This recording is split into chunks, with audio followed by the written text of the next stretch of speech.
Bueno, yo quiero comenzar con una cita de Steve Jobs que dice: la innovación es lo que distingue a un líder de los demás. Vamos a conversar esto sobre las experiencias de la implementación de la inteligencia artificial, experiencias que hemos tenido propias, y lo quiero centrar en tres puntos fundamentales. Uno, hacer un timeline de cómo se ha venido implementando la inteligencia artificial y demostrar de manera práctica que no ha sido una generación espontánea, que se ha venido desarrollando desde hace varios años y tenemos como especialistas buscar la definición de cómo utilizar nuestras variantes clínicas, un equipo multidisciplinario para ayudar a nuestros pacientes. Estamos en una especialidad médica de tecnología disruptiva, ganadora del premio Nobel. Ha cambiado desde hace 127 años todo el quehacer de la profesión médica. Imágenes en escala de grises, imágenes a color, imágenes estáticas, imágenes dinámicas, y hoy en día de un estudio que tenía 6 imágenes a un estudio que tiene 325 imágenes y algunos como los de cardio de 3.000 imágenes. No, y celebración del Día Internacional de Radiología para el próximo 8 de noviembre, que inicia a celebrarse a partir del año 2012 como una conjunción y consenso en todas las sociedades continentales, cada año toma un tema en particular. Y este tema en particular de este año va en relación al desarrollo del tercer punto, que es hacia dónde va la inteligencia artificial. El tema de este año es radiólogos y técnicos dándole soporte al paciente. Ya lo están enfocando en una asistencia directa al paciente. Ya no lo están viendo como una asistencia auxiliar de una rama de la medicina. En perspectiva, bien lo dijo el doctor Aldo Vázquez, estamos hoy en día con un alto nivel tecnológico, mejoras en la comunicación, la globalización se catalizó con la pandemia, prácticamente todos teléfonos inteligentes que superan muchas de nuestras expectativas. En el año 2001, todas las sociedades continentales como la internacional, la RCNA, la europea y el mismo Colegio Interamericano de Radiología en el 2001 coincidimos que el tema central era la radiología digital. Definitivamente, para migrar a ese proceso de transformación digital, se incorpora el perfil de la data. Y en ese momento, James Roll, uno de los líderes de la radiología norteamericana, decía: este es el fenómeno de Miguel Ángel. Todo el mundo puede tener acceso a un bloque de mármol, en este caso es un bloque de imágenes digitales, 3.000 y pico imágenes, pero no todo el mundo va a poder usar una obra de arte. Y esa era una brecha de transformación del modelo de educación para migrar a los procesos de la transformación digital por la gran cantidad de datos, el uso de servidores y obviamente las conexiones. Hoy en día, el 85% de la consulta médica tiene el concurso de imágenes a nivel global, bien sea con rayos X, con ultrasonido, con tomografía, con multicorte, con medicina nuclear, y son complementarias. Prácticamente hoy en día está orientada al concepto de imagenología clínica y lo vamos a ir desarrollando de esta manera. En el año 2016, fíjense la cantidad de referencias de estudios que tenía el radiólogo por encima del cardiólogo que venía en segundo lugar, de las cuales 70 millones de referencias, 50 millones más que el receptor más grande, eran rayos X de tórax. O sea, ya teníamos un problema de una sobrecarga de estudios, que obviamente si pensamos lo que pasó en el 20, se podrán dar cuenta que había un problema en la gran demanda, poca formación médica y quizás con errores. Esto definitivamente llegamos a un límite humano.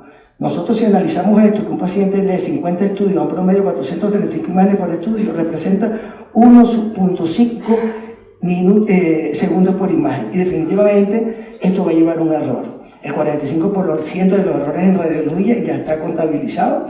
Esto lo han utilizado empresas como IBM, Apple, Google, Amazon, por caracterizar que no vemos el cáncer, por caracterizar que hay poco valor del trabajo del médico radiólogo. Se ha catalogado como eficiente, algunos artículos lo publicaron como el médico invisible, estaba en la factura y nadie lo había visto, en los servicios clínicos nadie lo ve en la revista. Esas empresas ya empezaron a generar dispositivos periféricos como el Elon con Neuralink, así como el preventivo Aldo también, y obviamente los robots para dar respuesta automatizada. En el año 2016, la Sociedad Americana de Radiología ya plantaba la próxima frontera cuando las máquinas piensen. Fíjense que estamos yendo con un problema y cómo las sociedades continentales están enfocando a resolver esa situación. En el año 2017, para diciembre, ya habían aplicaciones de inteligencia artificial donde competía con un radiólogo senior con una diferencia mínima en la caracterización de las lesiones. ¿Qué quiere decir esto? Estoy por encima del fellow, estoy por encima de los residentes y efectivamente estamos por encima de los médicos de la familia que van a llevar aquí de todas. Y el foco era buscar la neumonía. En el 2018, la RCNA invita a Google y va la representante de inteligencia artificial del IFEM precisamente para hablar de la implementación de la impresión 3D, la tecnología inmersiva, y el primer punto era la inteligencia artificial. Salieron gran cantidad de marcas comerciales ofertando servicios, obviamente orientados a las situaciones de problemas. La parte oncológica, la parte cardiovascular, la parte pulmonar, y estamos hablando de 2018. Si vemos en el glosario que hizo referencia el doctor Osvaldo Vázquez, para el año 2017 habían solamente aprobado por la FDA 44 empresas, para el año 2019 habían más de 100 empresas aprobadas por la FDA, y de eso, obviamente, ya el doctor habló del Deep Learning, de las redes neurales y el Machine Learning. Y yo he hablado hasta ahorita del Big Data, imágenes multiparamétricas, la segmentación, el reporte estructurado, vamos a ver la utilidad, y definitivamente el doctor Negrero nos va a hablar de radiómica. Esta diapositiva refleja todo lo que acaba de dar el doctor Aldo. Nosotros, como radiólogos, una de las brechas es que no manejamos telemática. Y las empresas están buscando solventar ese paso, y vamos a ver las principales herramientas que empezamos a utilizar nosotros y las que se están utilizando hoy de manera más fácil.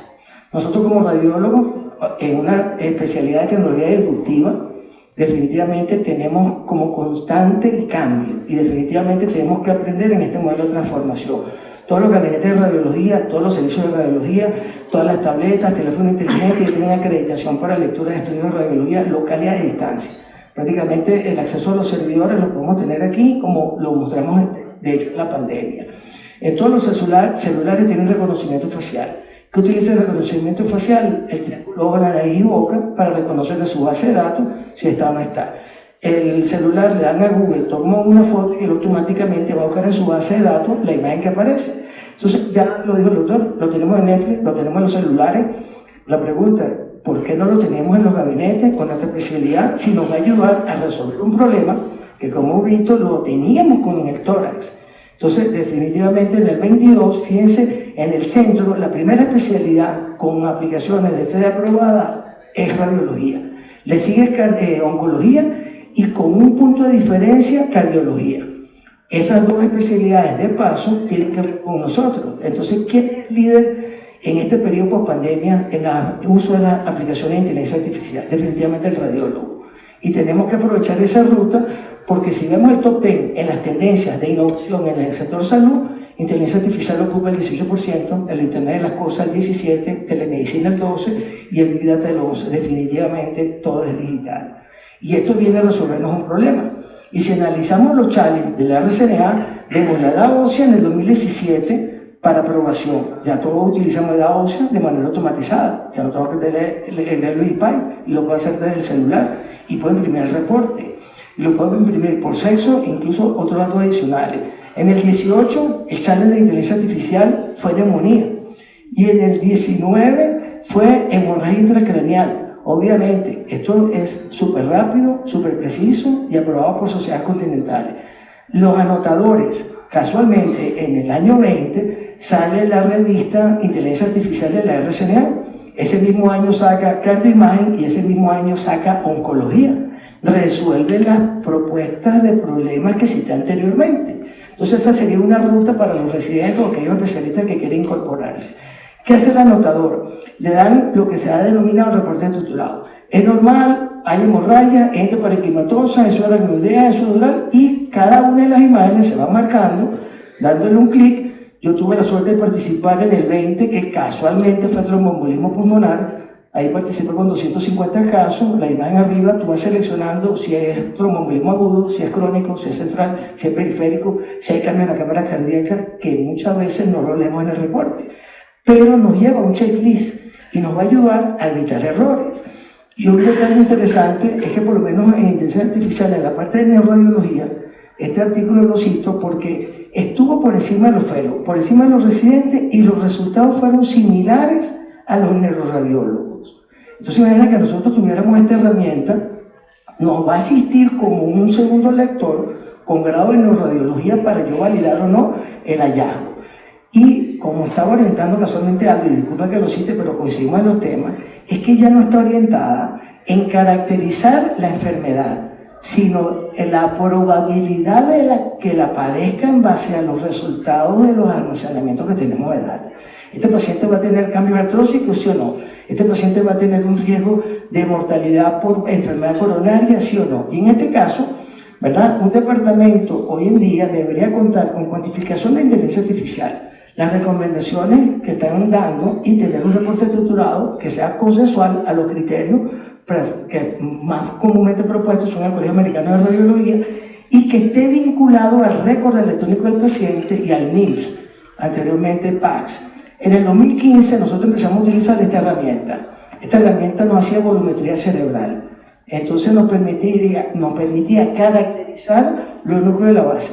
Licocefalorraquídeo, sustancia gris, sustancia blanca. Y usted va a decir, bueno, ¿qué utilidad tiene?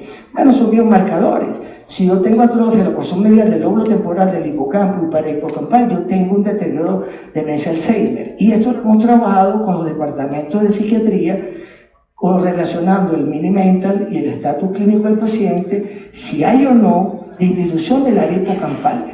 Y esto obviamente se segmenta. Y este reporte, una vez enviada las imágenes de Gente 1, el resultado viene del servidor a vuelta de 10 minutos. ¿Qué va a hacer uno? Bueno, anota el resultado, lo realizamos en el contexto clínico y tenemos un producto adicional, que es volumetría, y no requiero el resonador, sino requiero que me envíen el estudio.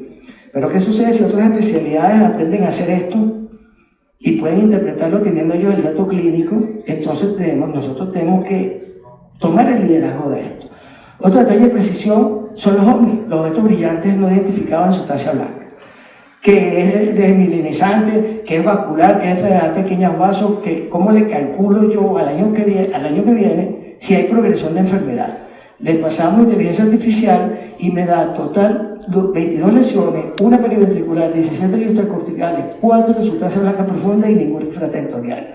Si el año que viene le hago el control, yo voy a ver si está estable o ha habido progresión. Esto es válido para desmilinizantes, es válido para esclerosis múltiple, es válido para enfermedades de pequeños vasos y a los neurólogos les gusta. Estamos sumando neurólogos, estamos sumando psiquiatras. En Parkinson tenemos caracterización por resonancia magnética y obviamente tenemos la clasificación de la pérdida de la imagen hiperintensa en la cola del colibrí, que representa el migroma 1, que es donde están los receptores de dopamina para los pacientes que tienen Parkinson. Hacemos volumetría cerebral de la sustancia negra. Lo hice para la charla el 23 de septiembre y una discusión de casos que teníamos con pacientes con parkinsonismo, y hemos validado Parkinson en pacientes que estaban no calificados totalmente para Parkinson y pacientes etiquetados como Parkinson sin alteraciones en la sustancia negra. Tú me dices, bueno, pero nosotros no le informábamos. Bueno, esto tarda 10 minutos, 5 minutos, si la velocidad es buena. En el 14 empezamos a informar con reporte estructurado, que no es nada nuevo. Empezó en el año 99 con BIRATS, y ya vamos por TIRAS, PIRAS, CIRAS, CORRAS, casi que COFIBRE y RATS, ¿no? Y en el caso de hipocampo, fíjense que nosotros le estamos agregando los núcleos de la región entorrinal que guardan relación con la enfermedad de Alzheimer. Entonces, es un biomarcador cuantitativo de que el paciente tiene Alzheimer. Y no ha sido, tenemos desde el 2016 aplicándolo fuerte, y en el 15 fue donde empezamos a verlo. Y todavía, y lo voy a decir, es sin costo. Y lo que tenemos es una conexión a internet. En el caso de la mama, en el 2016 empezamos a utilizar una aplicación que de manera manual yo tenía que seleccionar la extensión DCM. DCM es la extensión DICOM. DICOM es 1982. Obviamente nosotros los radiólogos muchos no estamos acostumbrados a las extensiones. En los casos de volumetría o en los casos de neuro, tengo que pasar la imagen DICOM a modalidad de extensión NIFTY para que sea reconocida por estos servidores. En este caso tengo por DCM y él me va a arrojar, de acuerdo a las características, la densidad glandular mamaria, utilizando la codificación del ACR, y obviamente la probabilidad alta o baja de lesión, indicando el sitio de la mama, y me genera un mapa de color. En este caso yo puedo decir, bueno, yo no lo necesito, está evidentemente claro. Pero la semana pasada tuve un paciente que con doble lector de una mamografía dada como normal, le pasamos el color y mostró un color de baja atenuación en la región axilar que se les escapó en la mamografía. La paciente había tenido un procedimiento quirúrgico y era un área de cicatriz, no significativamente para patología, pero había pasado por alto. Entonces, esto es un asistente para uno, es tener un colega al lado de uno que de repente algo se le escapa, o lo distrajeron, o tomó café, o le entró un mensaje de WhatsApp. Oye, para ver, en este caso, esto está rodando todavía para mostrar el tiempo que tarda en una velocidad que en ese momento no era tan buena. Hoy en día, bueno, ustedes saben las situaciones en Venezuela, menos mal que ahora han mejorado las conexiones de internet. Esto es 2015-2016. Fíjense que vamos en la ruta tratando de identificar cuáles herramientas nos podrían ser útiles. Vamos a ver, aquí, fíjense que ya me genera el mapa de color, me genera la densidad, y yo lo que hago es valido o desecho la sobreestimación que la inteligencia artificial me da. ¿Por qué? Porque no es precisa. El preciso es el especialista, el que maneja el contexto clínico y el que va a ser el guardián y va a validar esta información. Pero no van a creer cómo le gusta al mastólogo, cómo le gusta al cirujano y cómo le gusta al paciente los mapas de color con reporte estructurado. Aquí tengo otro caso de similares características, no lo voy a dejar por lo largo. Déjame ver aquí rapidito, igualito. Lo que quiero que quede, la forma como empezamos. Cargamos el DCM a NIFTY para la parte en neuro, en este caso descargo en DCM en DICOM, y eso me quita un tiempo. Y obviamente los radiólogos no tenemos tiempo por la demanda de estudios que tenemos. La idea es ver cómo somos más efectivos haciéndole menor tiempo. ¿Ok? En mama tenemos la caracterización de la escala de grises, tenemos verla por ultrasonido, le puedo utilizar el mapa de color, puedo usar la elastografía, pero si yo le aplico el clic, como estamos colocándolo ahí, y genero el rectángulo y analizo la lesión, independientemente de la morfología, me va a permitir tener un reporte que independientemente de cómo está, automáticamente me da los diámetros, me dice que la lesión es irregular, que no está en paralelo, yo le agrego el sitio donde está la posición mamaria en base a la posición horaria y tengo ya arriba un mapa tipo semáforo que me está indicando que estoy en rojo, que la lesión probablemente es maligna y me la da 4C. Esto también es útil. Estamos usando escala de grises, elastografía, inteligencia artificial. En este caso, tengo la escala de grises, tengo el elasto y tengo una lesión categoría 4C y no lo van a creer. El momento que yo hago el rectángulo, automáticamente me genera el mapa. Y puedo trabajar un reporte, como en este caso, un reporte de nosotros estructurado, donde la misma mama puede tener 1, 2, 3 nódulos y cada nódulo va a tener una caracterización. En este caso tenemos un sospechoso y una lesión con características sospechosas de malignidad. El reporte estructurado que el equipo arroja en diámetro, forma, tamaño y disposición, automáticamente se ala para el sistema de información radiológica o para el PACS-MIMS y me permite generar el reporte estructurado para que en determinado tiempo esa información pueda ser utilizada para auditoría o publicaciones.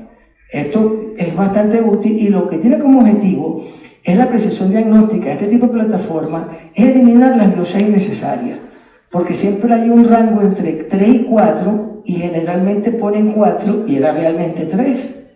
Entonces la reducción ha sido bastante alta, es un filtro bastante útil y se ha podido generar en personas con un entrenamiento leve como asistente para aumentar su efectividad. En los países de bajo ingreso, que hay menos equipamiento, menos personal técnico, tendría una utilidad razonable.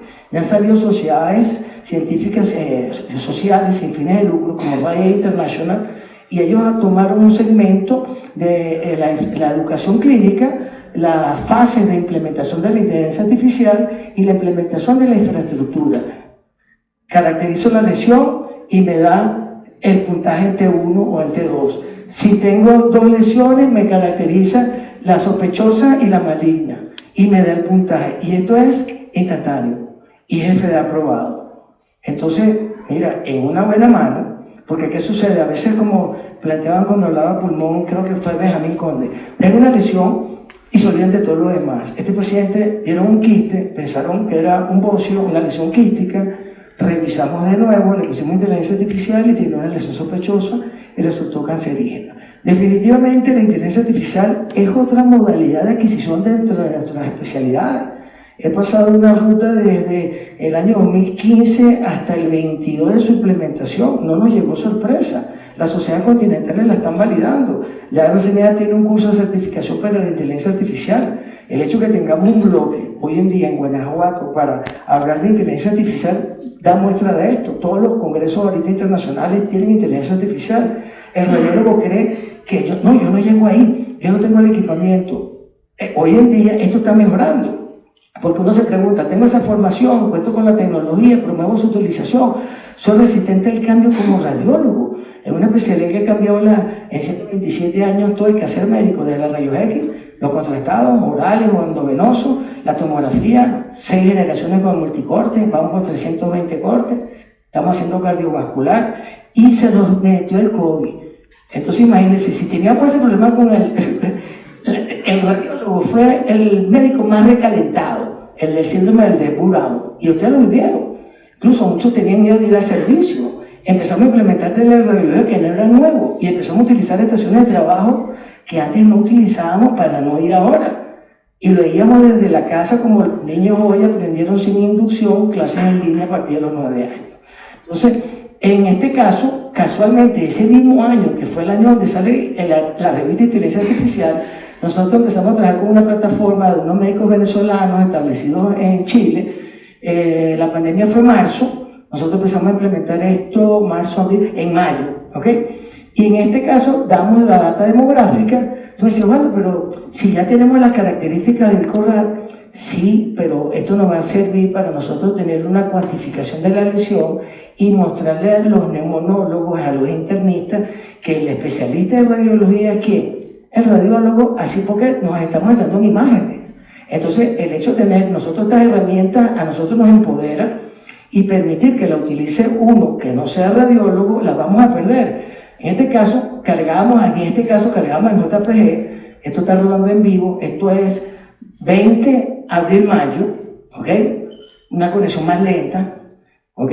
Y fíjense que me arrojaba características de la lesión, que van desde un patrón intersticial, aquellas de consolidado, derrame, me da un riesgo calculado y me genera un mapa de color.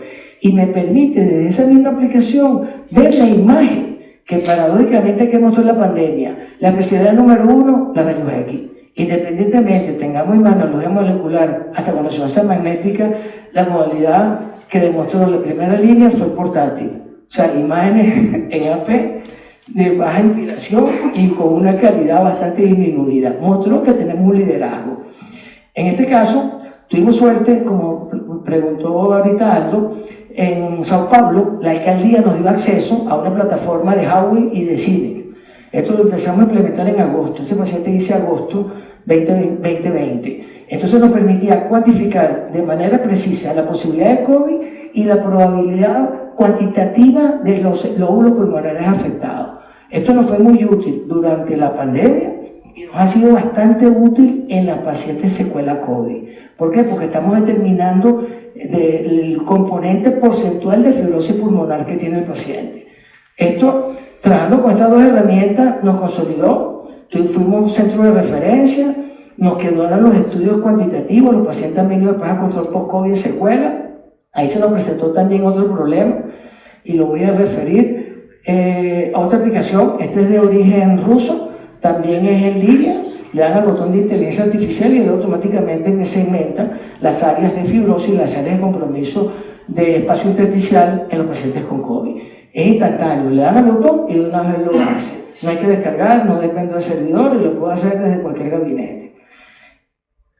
Si yo busco en PubMed inteligencia artificial y radiología, definitivamente hay publicaciones que validan nuestra especialidad. Y en el año 2018 salió un artículo que hacia dónde iba la radiología y planteaba que el futuro estaba orientado, 2018, inteligencia artificial, realidad virtual y sensores portátiles.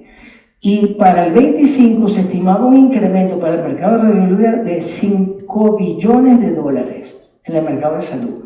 Ahora, esos inversionistas en el 20, ¿qué harían? Subir de 5 a 10, por eso que se involucró Google, Apple, IBM, en buscar en la plataforma, obviamente la necesidad sentida porque no hay radiólogos para estas plataformas. En este caso, ¿cuáles son los desafíos del despliegue de la inteligencia artificial? Este artículo me gusta. Yo trabajo con obesidad, trabajo en cardiovascular y oncología.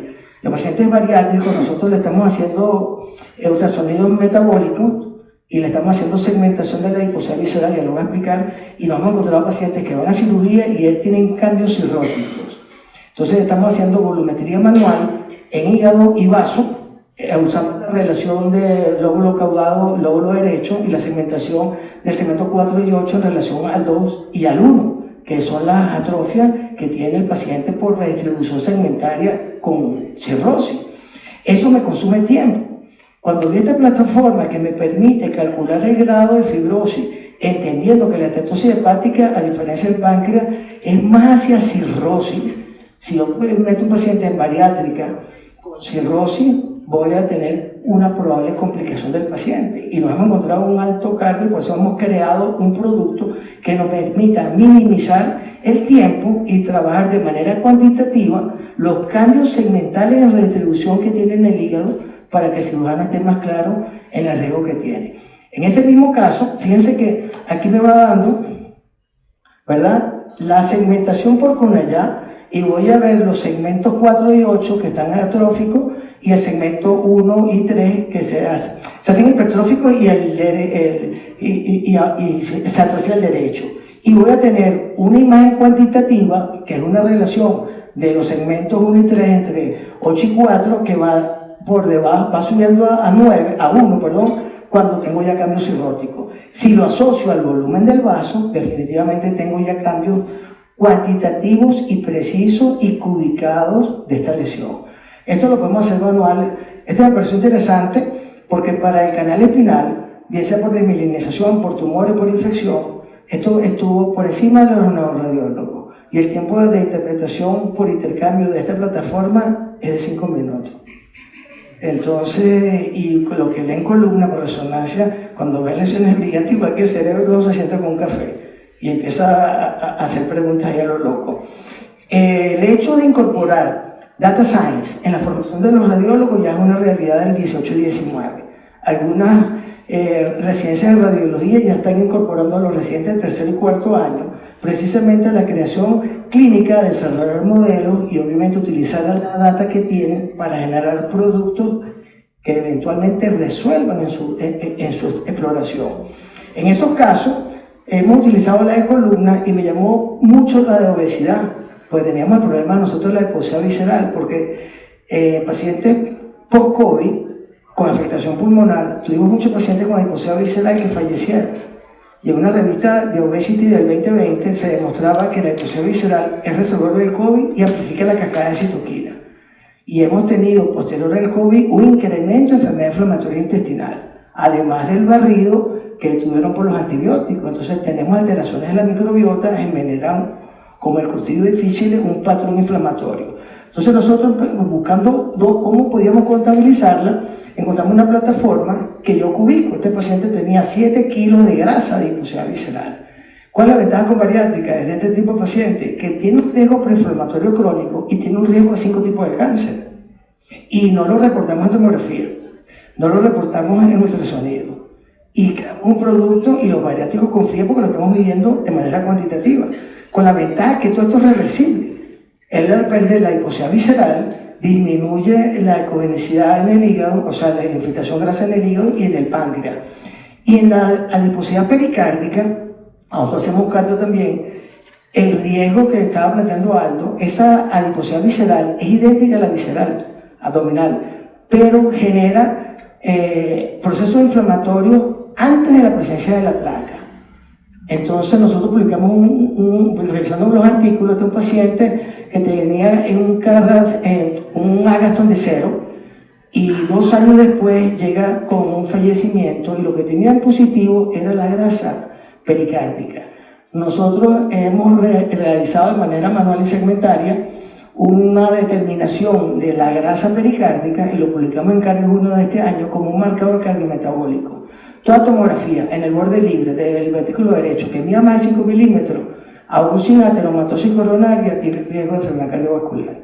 No informamos la ateromatosis coronaria en tomografía en la mayoría, no informamos la adiposidad visceral, no informamos la adiposidad pericárdica, muchas veces no medimos el tronco de la pulmonar y se nos está escapando datos clínicos porque no la vemos en contexto clínico.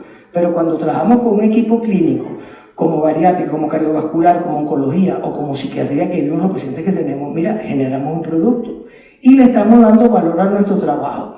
Hoy en día, en abril 21, se quitó el acrónimo de PACS.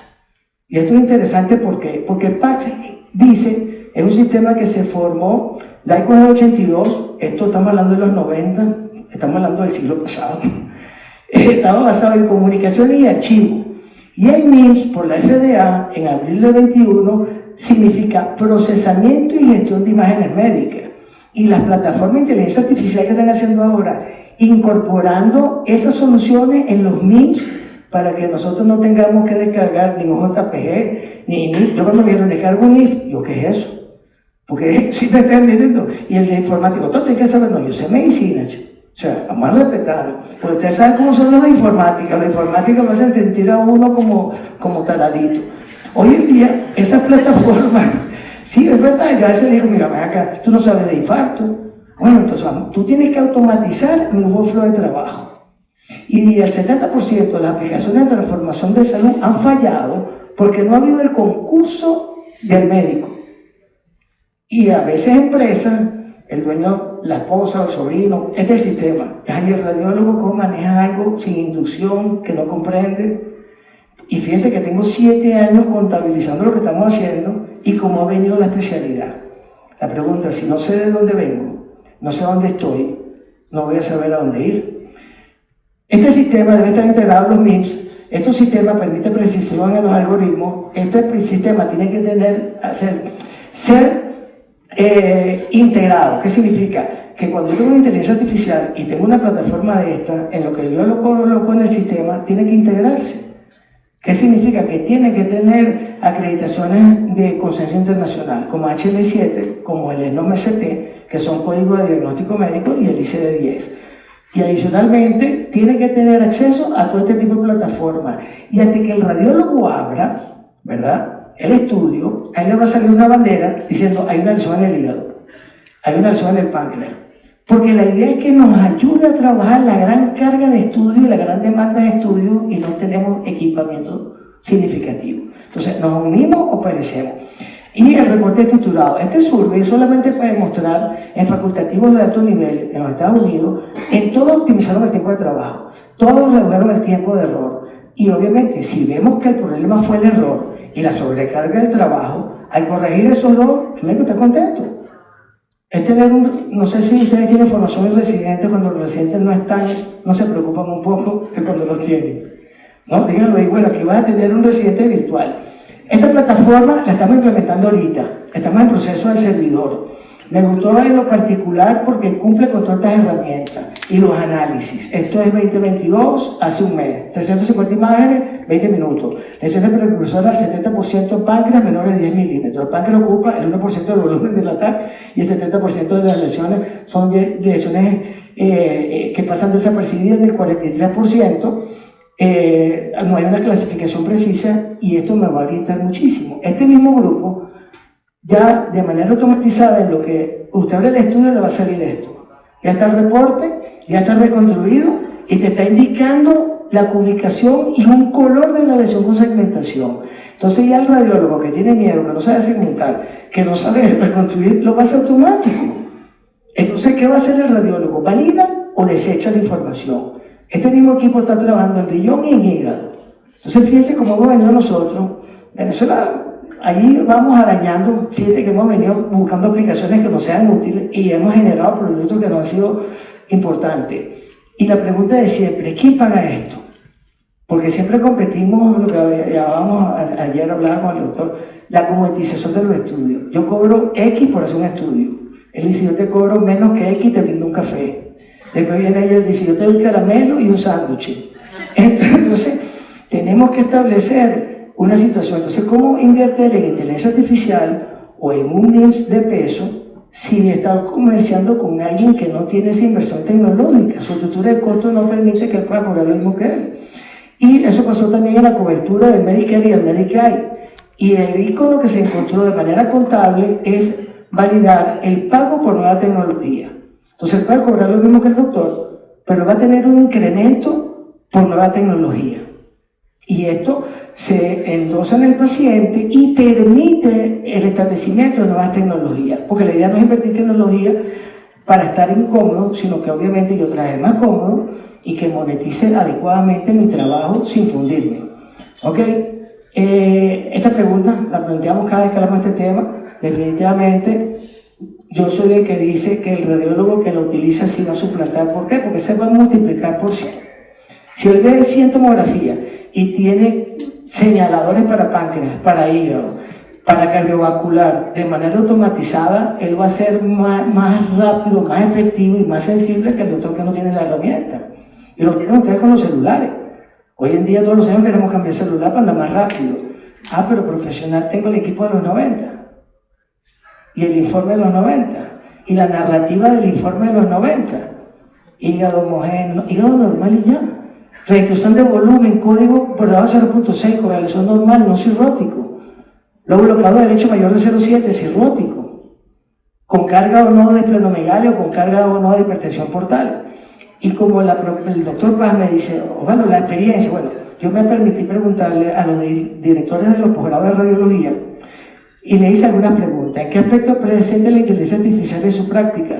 Y fíjese, ninguna el 36%, regular el 18%, mucho el 18% y poco el 27%. Y yo pudiera decir que algunos metieron ahí como piquete, porque somos pocos y nos conocemos casi todos. Y si ha realizado un curso, y fíjate que no es entender un curso, es entender a dónde va la especialidad. Y solamente lo ha hecho el 27%, considera útil, fíjese, es un punto neutro. Siempre va a haber alguien que no está de acuerdo, pero la mayoría está de acuerdo en la incorporar. Y obviamente están conscientes de que no sustituye al radiólogo, sino al contrario, nos potencializa si la hacemos utilizar de manera adecuada. ¿Conoce usted un radiólogo que utiliza inteligencia artificial en Venezuela? 54 dice que sí. ¿Algún aspecto legal? Esto es importante. ¿Por qué? Porque las empresas que nos dan los servidores nos hacen firmar un contrato. Primero, de la confidencialidad del estudio, de que vas a tener un servidor que ellos van a tener acceso, que tú no vas a filtrar la información, que por un tiempo no la puedes comercializar, y lo que publique sigue siendo una propiedad en mi partido, por decirlo así. Y ellos preguntan si hay un aspecto legal. No hay aspecto legal, hay oportunidad de incorporarlo, y si cumplimos con normas internacionales, el día que se haga legal, van a utilizar las mismas normas internacionales, entonces no tendrías problema, ¿no? ¿El uso de inteligencia artificial mejoraría a los residentes? Definitivamente sí. Los residentes con inteligencia artificial no tienen idea cómo vuelan esos muchachos. Y los reportes estructurados son más rápidos de hacer que la narrativa. Y la misma RCNA tiene una página que se llama RAD Report, en donde están todas las plantillas, y el TRAT, el BRAS, el IRAT, el CARRAT, todos son reportes estructurados. ¿Hay una lesión? Sí. ¿Es lesión benigna o maligna? Maligna. ¿Es especulada o no es especulada? O sea, es un checklist.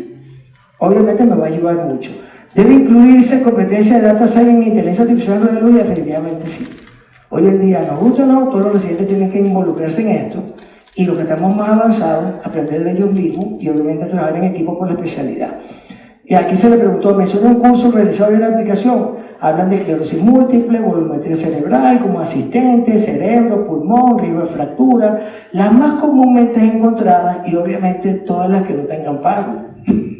Porque sirve para aprender de la curva del aprendizaje. Mencionen la conocida por ustedes, Kibin, Toracia, y fíjense la cantidad de empresas que hay en el mercado. No tienen idea, ¿no? Y esto en la particular me gustó, y lo voy a leer tal cual, porque alguien escribió, nadie con una pica de sentido común puede dudar que el cambio se vaya a producir y es eminente. La resistencia no va a detener el avance de la tecnología, lo inteligente es prepararse en todos los aspectos de nuestra actividad cotidiana, pero sobre todo en la docencia de nuestros residentes, porque ellos van a ser las víctimas del cambio. Muchos líderes no llevan el cambio y el residente se queda informando en la narrativa. Cuando salga al mercado y se encuentre con esta plataforma, no tiene la competencia. Pero pasó con 20 puntos. Aquí de 0 a 20 también. La nota de 0 a 20. Pasó con 100 puntos, pero no tiene competencia. Esta mañana se siente una estación, adiposidad, segmentación, coronaria. Ya no es navegación, ojo. Son biomarcadores por imágenes. Está obligado a manejar el contexto clínico de cada una, por eso que el enfoque es imagenología clínica, independientemente de que mañana haga una subespecialidad. Debemos utilizar, no podemos enseñar radiología como si nada fuera a pasar, debemos utilizar todas las herramientas a nuestro alcance desde el punto de vista docente, tenemos que el mundo definitivamente está al alcance de todos, solo hay que buscarla, la podemos buscar en Venezuela con todas las dificultades que tenemos. O sea, ¿ah? Y si vemos, esto es una lista que estoy haciendo para Chicago, ¿verdad? Esto lo hice esta mañana porque me llegó un correo donde están las nuevas aplicaciones, porque eso pasó en Chicago. Usted iba a estar en las empresas Siemens, General, Toshiba, Philips. ¿Qué ha pasado del 2015 para acá? Que empezaron a salir stands de gente pequeños, pero robustos en inteligencia. Entonces uno dice, mira, salió uno para pulmón, salió uno el de mama, salió uno para fractura, salió uno para placa, y yo como me gusta la parte de obesidad, le doy mucho valor a la adiposidad pericárdica porque antecede la formación de la placa. Por eso que vamos a tener pacientes con infarto sin placa. ¿Ok? Y eso es interesante, tener una ruta de cuál de estas nosotros pudiéramos hacer un convenio, nos la instalen en nuestra institución, llegamos a un acuerdo académico-docente, montamos a los residentes y empezamos a hacer esta investigación. En acciones, definitivamente trabajo en equipo, darle propuesta de valor agregado al médico radiólogo, más allá que un reporte que en las estadísticas internacionales no lo lee el 61%.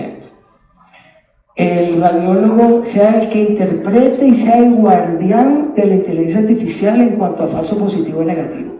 Esto me lo sobreestimó, no me interesa. Esto me alertó, lo tomo, utilizo el mapa de color, pongo 4 fotos y pongo el reporte estructurado. Tener juicio crítico en el contexto clínico. Nosotros somos médicos, podemos discutir con cualquier especialidad y tenemos las herramientas para ayudarlos a ellos en su contexto. Y dar visibilidad y valor a la especialidad. No estar en los hospitales en lo oscuro, sin que nos conozcan. Quizás debemos involucrarnos en las revistas médicas y definitivamente somos responsables de la atención de todos los pacientes de imagen, pero vamos a requerir competencias en el manejo de la inteligencia artificial y sus valores. Cuando empezamos con volumetría, el primer problema que tuvimos fue cuál era el volumen normal en los núcleos. Claro, porque ¿cómo dices tú que está normal o normal si no tenía un marco de referencia? Encontramos un artículo en cadáveres de 50 años. Bueno, esa fue nuestra Biblia, ahí arrancamos. Requiere más desarrollo, es una herramienta que incrementa la precisión, acaba de dar un paseo de 7-8 años de la implementación de la inteligencia artificial y definitivamente no es algo que llegó espontáneo. La nueva generación de radiólogos definitivamente son IRATs, ¿no? Y obviamente tenemos algunos que no me gusta decirlo, pero hay radiólogos autos. Y obviamente la innovación incremental, ¿qué significa? Lo hablo con la ley de Moore, cada día sale una nueva tecnología, se abaratan los costos y definitivamente si ya estamos utilizándola con Netflix, con los celulares, y la parte profesional, ahí es donde viene el músculo para Netflix, ¿no? Y si un hombre no sabe a qué puerto navega, ningún viento favorable. Muchas gracias, doctor Paz, muchas gracias al colegio por la invitación.